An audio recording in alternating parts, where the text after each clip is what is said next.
Hi guys, I'm Desiree from the Apothecary in Inglewood, and I'm a student in herbal medicine. And today we're going to talk about oats, also known as Oatstraw.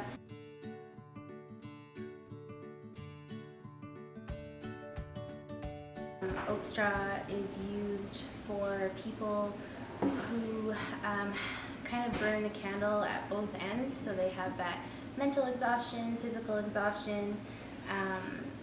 It's a herbal term, we call it tropho-restorative, which basically means food for any tissue and organ to bring that vitality back. This is actually a superfood for your nervous system.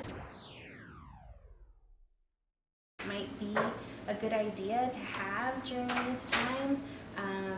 Even if you feel like you're resting and resetting at this point, Oatstraw is a good idea to help, restore the nervous system.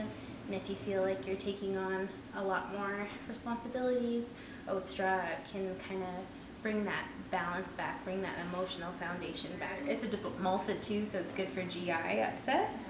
It's also used as a nootropic, which again is a cerebral tonic, so it's used in ADHD. As a cerebral tonic, it enhances that cognitive function, that focus, memory, attention span, so that's why it's really good for ADHD.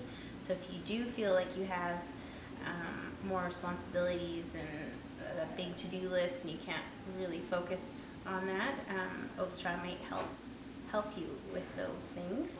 If you're feeling like frazzled or you're very irritable and you have kind of reactions to kind of all types of stress, like noises, odors, sounds, just kind of like heightened irritability, Oatstraw is going to be your best friend. So Oatstraw is best as a fresh tincture or a glycerate.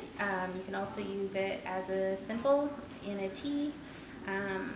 But it also works best in combination with other herbs.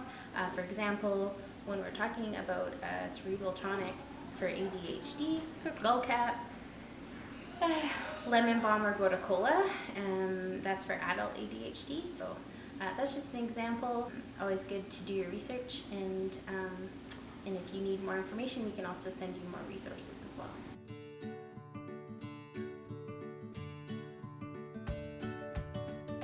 Sweating. You did great. Passion flower.